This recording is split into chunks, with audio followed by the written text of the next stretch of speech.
Hey, what is going on guys? Inferno LH here, and today, welcome back to another underrated weapons video. I just want to say, before we get right on into the weapons, if you have any recommended weapons that you think I should put in this series, please leave a comment down below, and I may get to them in a future video. Also, could you please like and subscribe to my channel? I'd really appreciate it. I will also leave the link to my Discord server in the description of this video if you want to join that. But anyways, let's get straight on into the weapons. The first weapon on today's list is the Cutlass. It's pretty easy weapon to get, but it's also pretty basic and it's not going to get you that far in the game. But it's pretty decent, so I decided to put it on this list. To obtain the Cutlass, it's just a drop from the Pirate Invasion, so pretty simple, easy to get. It's not really even that rare. But I'm pretty sure you can get it as a rare chance of fishing in the ocean biome. Pretty sure that you can, but it's pretty rare. I would recommend just doing the Pirate Invasion. You have a much better chance.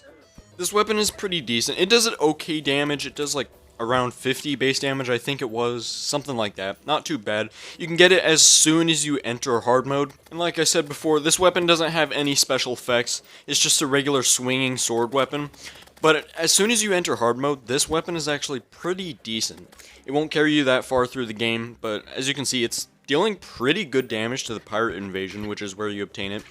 Maybe good for some bosses as well, but like I said, I'd recommend swapping it out later. And it does actually have a pretty fast swinging speed, which is quite surprising. Overall, there's not too much to say about this weapon. It's pretty decent, basic weapon.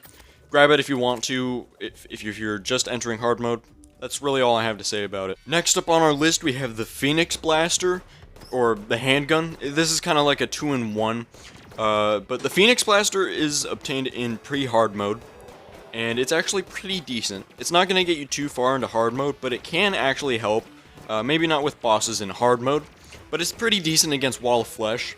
I'm playing in expert mode, so it's just hitting all the hungries and not dealing that much damage to the Wall of Flesh, but it is actually pretty decent against him. The Phoenix Blaster is obtained, like I said, as in pre-hard mode. You need to get the handgun. It's the upgraded version of the handgun, that's why I say it's a 2-in-1 kind of weapon. And they're very similar guns. The handgun and the Phoenix Blaster are very similar. But the handgun is obtained in the dungeon.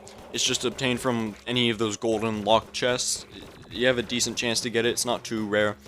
And you can upgrade that to the Phoenix Blaster if you just combine the handgun with some Hellstone. That's really all it takes. Fairly easy to get and upgrade. I think the difference between the Phoenix Blaster and the handgun is the Phoenix Blaster has a much higher fire rate and it does more damage. I think that's about it.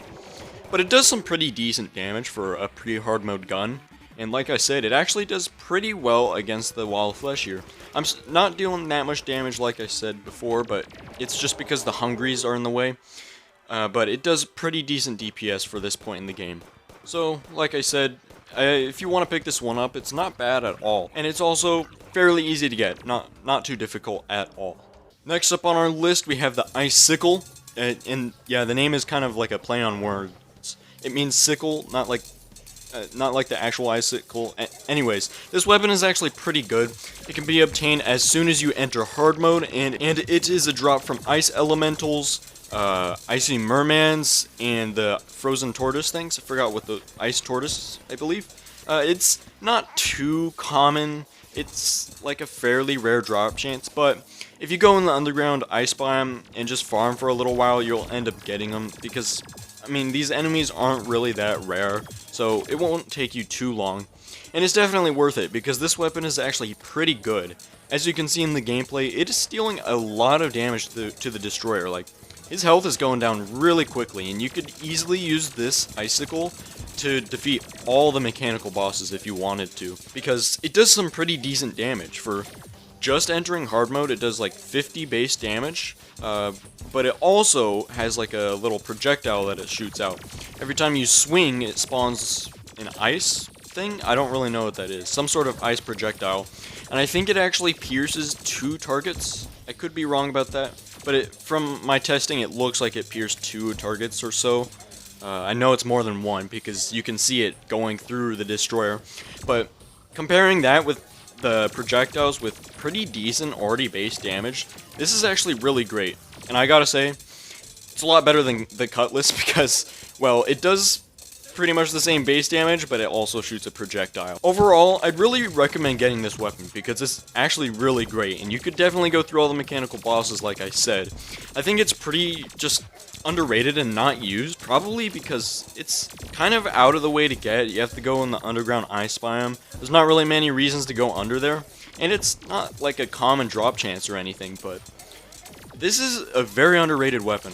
I never see anyone even use it, and I would really recommend trying this thing out. It's pretty good. Next up on our list is the Piranha Gun, and you may be thinking, what?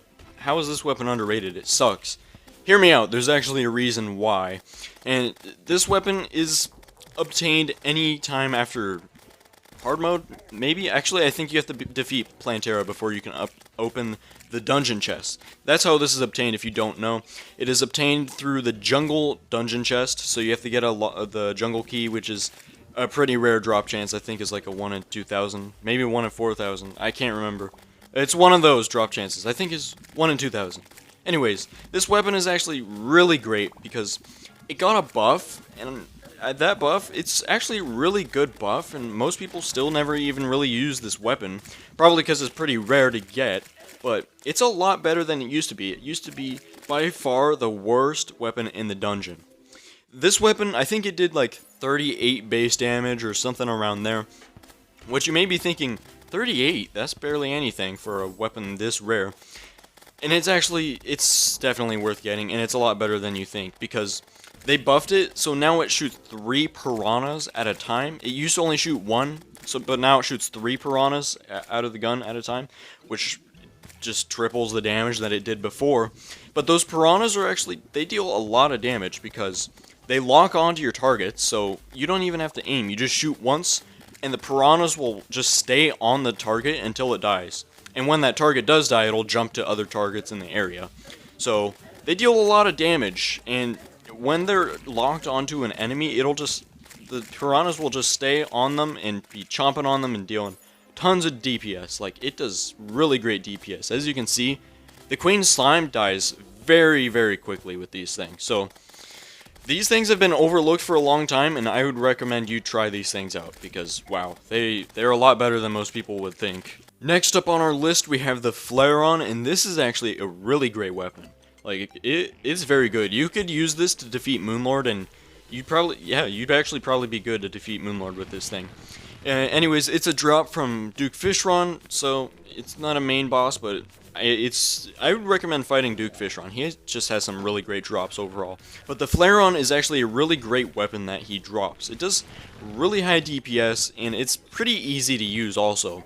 The base damage is actually pretty decent, actually, but it does even a lot more. Like, the base damage is very misleading in this game, I gotta say, because, well, the base damage is alright, but as you can see, this is kind of a unique weapon. It's kind of like a flail, but not really.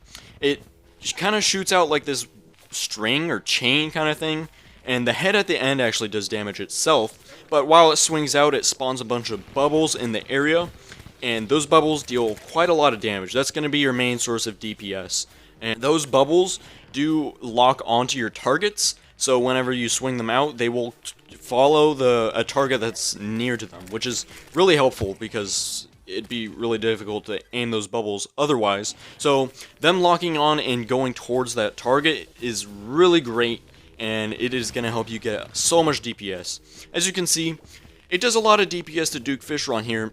I ended up dying to him in the final form, so let's just forget that part. I could have re-recorded that and got a winning one, but it's fine. It shows off how good this weapon is, and you could definitely use this for Moonlord. But anyways, that sums up all the weapons for this video. If you did enjoy, could you please like and subscribe to my channel? I would really appreciate it, as over 90% of people who do watch my videos are not subscribed. I will also leave the link to my Discord server in the description of this video if you want to go ahead and join that. But, like I said earlier, if you have any underrated weapon recommendations, please leave a comment down below, and I may get to it in a future video. But that is going to be it, and goodbye.